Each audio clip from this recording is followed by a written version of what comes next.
Joka Majerhat metro corridor খুলে যাওয়ার পর থেকেই নিত্যযাত্রীদের একটাই দাবি ছিল, সপ্তাহান্তে বিশেষ করে শনিবারও মেট্রো পরিষেবা চালু করা হোক। এবার সেই দাবি পূরণ করা হলো।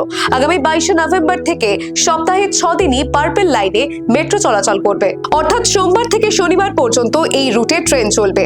এতদিন শনি ও রবিবার পরিষেবা বন্ধ থাকায় শিক্ষার্থী, চাকরিজীবী এবং চিকিৎসার প্রয়োজনে শহরমুখী বহু মানুষকেই সমস্যার মধ্যে পড়তে হতো। সেই অসুবিধা কাটাতে সিদ্ধান্ত নিয়েছে কলকাতা মেট্রো কর্তৃপক্ষ।